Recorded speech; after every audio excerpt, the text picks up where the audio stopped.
Sunday కదా non veg తినాలనిపించి market వెళ్ళి అక్కడ కోడి చాలా పొగరుగా నన్నే చూస్తుంది. ఎలాగైనా సరే దీన్ని తినాలని 100 ఎక్కువైనా పర్లేదని తీసుకున్నాను. అంతే, వాడికి 10 ఎక్కువైనా పర్లేదు, బాగా కట్ చేయమని చెప్పాను. వాడు దాన్ని చాలా ఇంట్రెస్ట్గా పర్సనల్గా తీసుకొని పసుపు రాసి కాల్చి నీట్గా ముక్కలు కొడతా ఉంటే నాకు ఎక్కడో పల్లెటూరులో ఉన్న ఫీలింగ్ వచ్చింది. బిర్యానీకి సెపరేట్, కర్రీ సెపరేట్ అని చెప్పి వాడు దాన్ని నీట్గా ప్రిపేర్ చేసి చూపించాడు. సో అది యాక్చువల్గా కవర్లో వేసుకొని ఇంటి దగ్గరికి వచ్చాం. ఇంటి దగ్గర చికెన్ని నీట్గా క్లీన్ చేసేసుకొని 2 ముక్కలు క్లీన్ చేసుకున్నాం. ఎందుకు అంటే ఇది ఒక కోడి తీసుకున్నాం కాబట్టి కొంచెం బ్లడ్ అది ఎక్కువ ఉంటుంది కాబట్టి ఫ్రెష్ విత్ స్కిన్ చికెన్ తీసుకుని దానికి ఒక అల్లం మసాలా రెడీ చేసుకున్నాం. అల్లం, వెల్లుల్లి అన్ని ముక్కలా చేసుకుని బాగా నూరు. జనరల్గా ఈ మిక్సీలు అవి వేసే కంటే మనం నూరితేనే దాని యొక్క టేస్ట్ చాలా బాగుంటుంది. అందుకనే దాన్ని చక్కగా ఒక రోట్లో వేసుకొని చిన్న రోల్ ఉంటుంది కదా, ఆ రోట్లో వేసుకొని నీట్గా దంచుకొని బాగా మెత్తగా పేస్ట్ లాగా చేసుకుంటాం. ఇలా ఎందుకు అంటే మీరు ఎప్పుడైనా చూడండి, గ్రైండర్కి మిక్సీ దీనికి చాలా తేడా ఉంటుంది.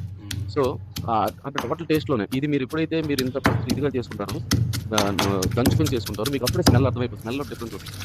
ఒక చిన్న టిప్ ఏంటంటే బయట నుంచి మసాలాలు తేవద్దండి. అది చాలా చాలా కల్తీ ఉంటున్నాయి. ఏవేవో కలుపుతున్నారు, కెమికల్స్ కలుపుతున్నారు. మీకు వచ్చే క్వాంటిటీ కూడా. సో ఇక్కడికి వచ్చేసరికి మనం అన్ని చేసినాక ఉప్పు, కారము, పసుపు, ధనియాల పొడి, గరం మసాలా, కొద్దిగా గరం మసాలా అన్నీ వేసుకొని బాగా కలిపెట్టుకుంటాం. సరదాగా జీలకర్ర పౌడర్ కూడా వేసుకొని వీలుంటే మీ దగ్గర ఉంటే ఆ టైంకి ఒక నిమ్మకాయ కూడా బాగా పిండి బాగా మ్యారినేట్ చేయండి. చికెన్కి ఫుల్గా మ్యారినేట్ చేసేసి పక్కన పెట్టుకోండి. నాకు తెలిసి ఒక 20 మినిట్స్ అయినా పక్కన పెట్టుకుని టేస్ట్ చాలా బాగుంటుంది. చికెన్లోకి ఏమేమి వేయాలి గుర్తుంది కదండి. అల్లం వెల్లుల్లి పేస్ట్, కారము, పసుపు, మిరియాల పౌడరు, కొంచెం జీలకర్ర పొడి, ధనియాల పొడి, గరం మసాలా, కొంచెం చికెన్ మసాలా చేయండి. బాగా కలుపుకుంటే ఎంతసేపు మ్యారినేట్ చేస్తే రైస్ మనం చేస్తుంది ఇప్పుడు చికెన్ బిర్యానీ కాబట్టి సో రైస్ని తీసుకొని దాన్ని కూడా కాసేపు నానబెట్టుకొని ఇప్పుడు చికెన్ కర్రీకి కావాల్సిన ఐటమ్స్ బిర్యానీకి చికెన్ కర్రీ ఈ బిర్యానీ ఇదేంటి అంటే ఫ్రైడ్ ఆనియన్స్. సో ఒక్కొక్క ఆనియన్ని నీట్గా నిలువుగా కట్ చేసుకుంటాం. ఈ స్టైల్లో కట్ చేసుకుంటే ఏంటి అంటే మనకి ఫ్రైడ్ ఆనియన్స్ బిర్యానీలో ఇది కంపల్సరీ ఉండాలండి, అప్పుడే బాగుంటుంది బిర్యానీ. సో ఇలా ఫ్రై చేసుకొని ఇలా ఈ విధంగా ఆనియన్స్ని చిన్న చిన్న ముక్కలు కట్ చేసుకోకూడదు, స్ట్రైట్గా చేసుకోవాలి. సో ఇలా ఫస్ట్ స్టవ్ మీద ప్యాన్ పెట్టుకొని చక్కగా ఆయిల్ వేసి అందులో ప్యాన్లో ఆయిల్ హీట్ ఎక్కిన తర్వాత మనం ముందుగా కట్ చేసుకున్న ఆనియన్స్ ఉన్నాయి కదా, అవి ప్యాన్లో వేద్దాం. ఫ్రై చేసుకుని ఆనియన్స్ అన్ని రెడ్ కలర్ లా వచ్చేదాకా చక్కగా ఫ్రై చేసుకోవాలండి. దాని తర్వాత ఒక కప్లో కర్డ్ తీసుకోవాలి. ఇది చాలా చాలా స్పెషల్ ఈ బిర్యానీకి. కర్డ్ తీసుకొని అందులో ఆల్రెడీ మనం ఫ్రై చేసిన ఆనియన్స్ని మిక్సీలో ఒక ముద్దగా చేసి ఆ మిక్సీలో ఆ పేస్ట్ని తీసుకొచ్చి కర్డ్లో బాగా మిక్స్ చేయాలి. ఇది ఈ బిర్యానీకి స్పెషల్, బాగా గుర్తుపెట్టుకోండి, ఈ బిర్యానీకి స్పెషల్. సో ఫ్రైడ్ ఆనియన్స్ని పేస్ట్ చేసి ఈ కర్డ్లో వేసి బాగా మిక్స్ చేసుకోండి. తర్వాత పుదీనాని తీసుకోండి. పుదీనాని చిన్న చిన్నగా ముక్కలుగా చేసుకోండి. ఇదేంటి అంటే బిర్యానీకి కలర్తో పాటు ఒక మంచి అరోమా ఇస్తుంది. ఒక బాగా మంచి స్మెల్ రావడానికి, మంచి అరోమా రావడానికి చాలా హెల్ప్ అవుతుంది. అలాగే దీని తర్వాత కొత్తిమీర అందరికీ తెలిసిందే కదా. సో దీన్ని కూడా ఒక కట్ట తీసుకొని దీన్ని కూడా చిన్న చిన్న ముక్కలుగా చేసుకోండి. సో పుదీనా, కొత్తిమీర ఈ 2 కట్ చేసుకున్న ముక్కల్ని తీసుకొచ్చి ఒక మిక్సీ జార్లోకి తీసుకోండి.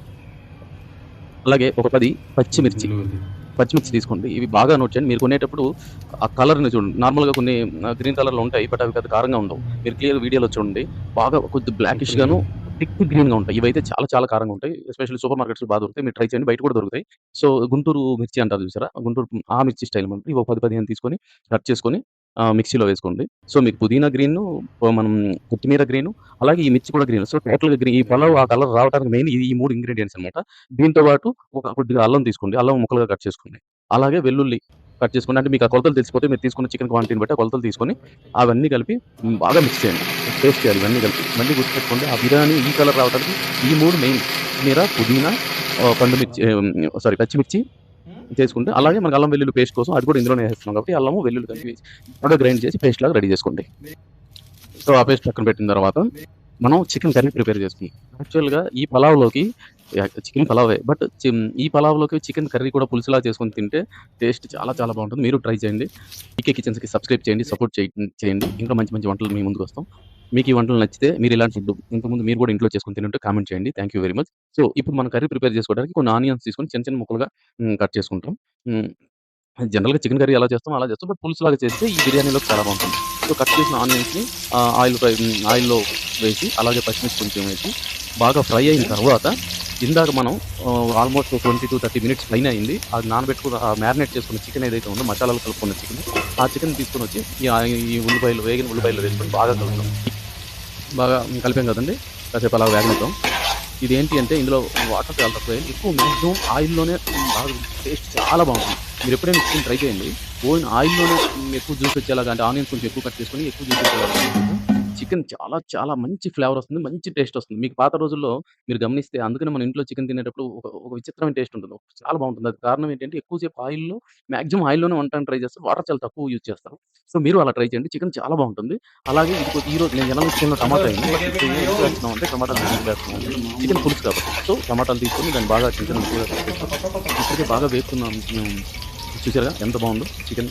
సో, ఫ్లేవర్ గాని, కలర్ గాని ఆయిల్ అలా పైకి తేలేలా ఉంటే ఇంకా చాలా బావుంటుంది. సో, అందులో ఈ టమాటాలు వేసి బాగా దాన్ని మగ్గనివ్వాలి. మగ్గి అప్పుడు మధ్య మధ్యలో మీరు మూత తీసి కలుపుతా ఉండాలి.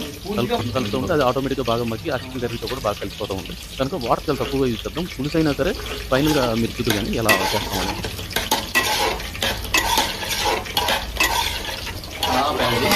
పాటు పలావ్. సో, ఈ పలావ్‌ని కోసం మనం ఒక చికెన్ తీసుకొని స్టవ్ మీద పెడదాం. అందులో ఆయిల్ పెడదాం. బాగా గుర్తుపెట్టుకోండి మంచి నెయ్యి. ఈ పలావ్‌కి చాలా కమ్మదనాన్నిస్తుంది. అందుకనే మీరు ఒక 2 స్పూన్స్ దాకా నెయ్యి ఆయిల్‌లోనే వేయండి. అది బాగా హీట్ ఎక్కిన తర్వాత నెయ్యి వేస్తే అది కరిగిపోతుంది. కరిగిన తర్వాత ఇప్పుడు మనం ఉల్లిపాయలున్నాయి కదా! ఉల్లిపాయలని ఒక్కొక్క ఉల్లిపాయలని 4 ముక్కలు యాక్చువల్‌గా దీనికి సాంబార్ ఆనియన్ ఏస్తే చాలా బావుంటుంది. సాంబార్ ఆనియన్ లేదు కాబట్టి నేను నార్మల్ ఆనియన్స్ ఏస్తున్నాను. కనుక ఈ నార్మల్ ఆనియన్స్ కటింగు ఒక ఉల్లిపాయ 4 ముక్కలే చేయండి.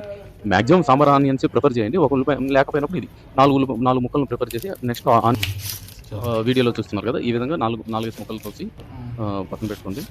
సో, ఇప్పుడు ఆల్రెడీ మనం స్టవ్ మీద ఆయిలు ప్లస్ నెయ్యి పెట్టాం కదా! అవి హీట్ ఎక్కువుంటుంది. అందులోకి మనం బిర్యానీ మసాలాలు వేసుకుందాం. దాల్చిన చెక్క, బిర్యానీ ఆకు, అనాస పువ్వు, సాజీరా మనం బిర్యానీలోకి ఏస్తాం చూసారా? ఇవన్నీ ఐటెమ్స్ అందులో వేయండి. బిర్యానీ మసాలా అంటాం కదా! అన్నీ వేసి కొంచెం వేగిన తర్వాత మనం ఇందాక చూపించినట్టు సో, ఇవన్నీ బాగా వేగిన తర్వాత కొద్దిగా పుదీనాని వేసి అందులో ఏసి బాగా వేపుదాం. అవి కూడా వేగిన తర్వాత ఇందాక ఒక్కొక్క ఉల్లిపాయ 4 ముక్కలు కట్ చేసాం కదా! అవి ఇప్పుడు ఇందులో వేసుకుందాం. సో, ఉల్లిపాయలు వేసి బాగా కలపండి.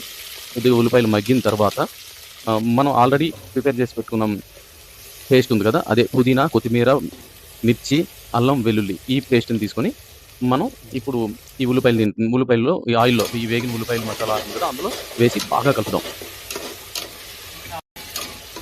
చూసారా ఎలా వేపుతున్నామో? సో, ఆ వేపుతా ఉంటేనే ఆ నేచురల్ ఫ్లేవర్ మనకు తగులుతూ ఉంటుంది. మంచి వాసన వస్తా ఉంటుంది. బిర్యానీ ఎప్పుడెప్పుడు తింటామనే అంత ఫీలింగ్ వస్తుంది. సో, అందుకనే నూరిన మసాలాలేస్తే చాలా కమ్మగా ఉంటుంది. పలావ్ చాలా బావుంటుంది. సో, వేగిన తర్వాత మనం ఇందాక కడిగి పక్కన పెట్టుకున్న చికెన్ ఉంది కదా! ఆ చికెన్‌ని దీంట్లో వేసుకుందాం. పేస్టు, అల్లం వెల్లుల్లి పేస్ట్ అన్నీ వేపాం కదా! వేగిన తర్వాత ఈ చికెన్‌లో వేసుకుంటాం. వేసుకొని బాగా కలుపుదాం చికెన్‌ని. చాలా బాగా కలపాలి. ఎందుకంటే అన్ని మొత్తం మసాలా అంతా దానికి పట్టాలి. సో, ఎంత బాగా వేపితే అంత బాగుంటుంది. మీకు మాడిపోయిన ఫీలింగ్ ఉంటుంది. అందుకనే కలుపుకుంటూ మంట కొద్దిగా లో ఫ్లేమ్‌లో పెట్టి బాగా కలపండి. ఎందుకంటే ముక్క ఆయిల్‌లో వేగడం ఎంత ఇంపార్టెంటో మసాలా ముక్కకు పట్టడం కూడా అంత ఇంపార్టెంట్. అది అయిన తర్వాత నేను ఆల్రెడీ మళ్ళీ ఇప్పుడు వీడియోలో రీప్లే చేస్తున్నాను. ఇందాక మనం ఫ్రైడ్ ఆనియన్స్‌ని పెరుగులో కలిపి పెట్టుకున్నాం చూసారా? అది ఇప్పుడు మనం ఈ చికెన్‌లో వేయాలన్నమాట. సో, ఆ పేస్ట్‌ని తీసుకొని మీకు ఇందులో వేస్తున్నాను. మీకు మళ్ళీ చాలా సేపు అయింది కాబట్టి గుర్తు రావడం కోసమే నేను మళ్ళీ రీప్లే చేశాను. మీరు బోర్‌గా ఫీల్ అవ్వకండి. ఎందుకంటే ఇది ప్రతిష్ఠించినప్పుడు చూస్తేనే మనకి చాలా క్లియర్‌గా ఉంటుంది కాబట్టి నేను మీకు వివరంగా చెప్పాలనే ఉద్దేశంతోనే మీకు ఇవన్నీ చూపిస్తున్నాను.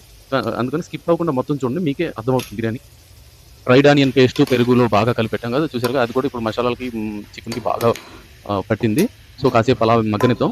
మూత పెట్టుకొని మగ్గనిస్తే ఇది చేస్తుంది. ఇప్పుడు ఇందాక మనం పెట్టుకున్న చికెన్ పులుసు ఉంది. దాన్ని ఒకసారి చూద్దాం. చూసారా ఎంత బావుందో? చూడడానికి చాలా కలర్‌ఫుల్ ఉంది. వాసన కూడా చాలా చాలా బాగుంది. ఆకలేస్తుందండి బాబు.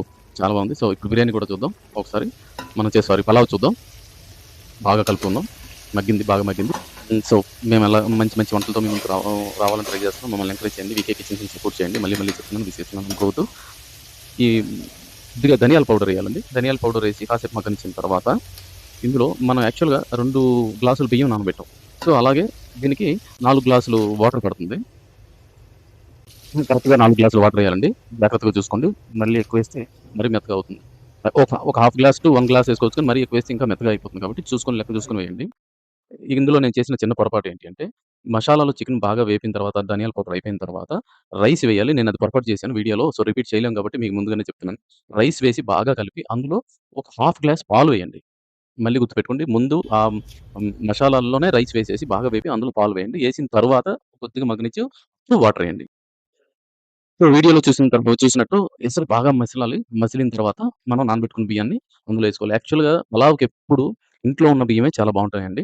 అవి దాంతో చేసుకోండి. నేను ఇంతకుముందు మీకు ఆర్డర్ చెప్పాను కదా! అలాగే నేనైతే తప్పు చేశాను. వీడియోలో మీకు తప్పు చేశాను. మీరు ముందే రైస్ ఏసి పాలేసిన తర్వాత మీరు వాటర్ ఎయండి. అది కరివేపాకు రెమ్మలు, ఆకులు కాదు రెమ్మలుగా 2 తీసుకోండి. 2 తీసుకొని అలా పైన అలా పెట్టండి. ఇది ఆ హీట్‌కి ఆ కరివేపాకులో ఉన్న జ్యూస్ అలా దిగుతుంది. చాలా టేస్ట్ ఇస్తుంది దానికి. అలాగే 2 మిర్చి, గ్రీన్ మిర్చి ఉంది కదా! ఆ 2 పచ్చిమిరపకాయలను అలా పైన పెట్టండి. మీకెందుకు ఇది పెడుతున్నారో మీకు తిన్న తర్వాత మీకు అర్థమవుతుంది. దాంతో ఆ లిడ్‌ని క్లోజ్ చేసేసేయండి. ఇప్పుడు మనం చికెన్ పులుసుకెళ్దాం. చూసారుగా? అసలు నిజంగా చెప్తున్నాను ఎప్పుడెప్పుడు తినాలా అని ప్లేట్ పట్టుకొని రెడీగా ఉన్నాను. ప్లేట్‌తో రెడీగా ఉన్నానండి. స్టీము, ఆ కలరు చూస్తుంటే అస్సలు ఆగట్లేదు. సో, ఇప్పుడు బిర్యానీకి చికెన్ పులుసు ఎలానో, రైతా కూడా అంతే ఇంపార్టెంట్. ఏది తిన్నా మనం ఫుల్ ఫ్లెడ్జ్డ్‌గా తినాలి. అందుకనే ఫస్ట్ ముందుగా పెరుగు తీసుకుందాం. చాలా ఈజీ రైతా అందరికి చేయటం. బట్ స్కిప్ చేయకుండా చూడండి. ఎందుకంటే ప్రతీదీ కొన్ని కొన్ని చిన్న చిన్న టిప్సే మనకు చాలా యూజ్ అవుతాయి. ఈ రైతాలో మనం ఏం చేస్తాం జనరల్‌గా పెరుగు తీసుకుంటాం, ఆనియన్స్ కట్ చేస్తాం, మిర్చి ఏసేస్తాం, సాల్ట్ ఏస్తాం. కొంతమంది దాంతో ఫినిష్ చేస్తారు. అఫ్‌కోర్స్ అది మంచిదే. కానీ అందులో మనం కీరా ఏసామనుకోండి, అది బాడీకి మనకి కూల్ చేస్తుంది. డైజెషన్ ఫైబర్ ఉంటుంది కాబట్టి డైజెషన్ పెరుగుతుంది. రైతాకి చాలా కొత్త యాడెడ్ ఫ్లేవర్ అవుతుంది. మీరు ఒకసారి అది ట్రై చేయండి. సో, మనం బిర్యానీ జనరల్‌గా heat chicken heat, biryani heat కాబట్టి సో, రైతాతో అందులో కీరా కలిస్తే ఇంకా బావుంటుంది. దాన్ని ఎలా చేయాలో మీకు వీడియోలో క్లియర్‌గా ఉంది. పెరుగు తీసుకోండి. ఆనియన్స్‌ని ఇలా స్ట్రెయిట్‌గా మనం ఫ్రైడ్ ఆనియన్స్‌కి ఎలా కట్ చేసామో అలా స్ట్రెయిట్‌గా కట్ చేయండి. అలాగే మిర్చి కట్ చేయండి. అలాగే కొద్దిగా సాల్ట్ వేసి బాగా కలపండి వాటిలో. అందులో కొత్తిమీర కూడా వేయండి. కొత్తిమీరేసి బాగా కలపండి. కలిపి ఇప్పుడు కీరాని తీసుకున్నాం కదా! కీరాని చిన్న పీసులు వీలైతే ఎంత చిన్న పీసెస్ వీలైతే అంత చిన్న పీసెస్ కలిపి బాగా కలుపుకోండి. ఇంకా కీరా రెడీ అయిపోయింది. బట్ ఏంటి అంటే ఎక్కువ వాటర్ ఎయొద్దండి. చాలామంది పల్చగా చేసుకుంటారు. అది అంత టేస్ట్ అంటే నాకు తెలిసి అంత టేస్ట్ ఉండదు. నేను అలా ఎప్పుడు చేయను. సో, మనం జనరల్‌గా పెళ్ళిళ్ళకెళ్తే కూడా చూడండి థిక్‌గా ఉంటుంది. సో, మీకు థిక్‌గా అలా ఉండాలి అంటే మాత్రం కొంచెం తక్కువ వాటర్ ఏసుకొని, ఎక్కువ పెరుగేసుకొని కీరాతో బాగా కలుపుకోండి. కొద్దిగా లెమన్ కూడా వేసుకోండి. వేసుకుంటే రైతే వేరే లెవెల్‌లో ఉంటుంది. సో, ఇప్పుడు ఫైనల్‌గా మన కర్రీ ఎంతవరకు వచ్చిందో చూద్దాం. అయిపోయింది. సో, కర్రీని బాగా ఒకసారి కలిపి ఇందులో కొత్తిమీర వేసుకోండి. సో, చికెన్ పులుసు ఒకవైపు అయిపోయింది. రైతా ఒకవైపు అయిపోయింది. అదిగోండి కుక్కర్ విజిల్స్ కూడా స్టార్ట్ అయినాయి. సో, మెయిన్ ఘట్టం పూర్తవ్వబోతుంది. చికెన్ పలావ్. సో, దీన్ని కొన్ని ఏరియాలో రాజుగారి కోడి పలావ్ అంటారు. కొన్ని ఏరియాలో పుంజి పలావ్ అంటారు. సో, ఒక్కొక్క ఏరియాలో ఒక్కొక్క రకంగా చేస్తారు. చిన్న చిన్న మసాలాల్లోనే వేరియేషన్స్ చూసారుగా ఎంత బావుందో. ఆ కలరు, ఆ స్మెల్ చాలా బావుంది. మీరు ఇంట్లో ట్రై చేయండి. చేస్తే మీకే దాని టేస్ట్ అర్థమవుతుంది. ప్లేట్‌లో అలా వేడి వేడిగా సర్వ్ చేసుకొని, పలావ్‌ని సర్వ్ చేసుకొని, ఆఫ్ చేసి బిర్యానీని సర్వ్ సెపరేట్. చేసుకొని పలావ్‌ని సర్వ్ చేసుకొని, ఒకవైపు చికెన్ కర్రీ ఏసి, నిమ్మకాయి, కట్ చేసిన నిమ్మకాయి, ఆనియన్, ఒక మిర్చి అలా పెట్టుకొని తింటూ ఉంటే ఆ లెక్కే వేరుంటది బాబు. ట్రై చేయండి. వీకే కిచెన్స్‌ని సపోర్ట్ చేయండి. సబ్స్క్రైబ్ చేయండి. Thank you.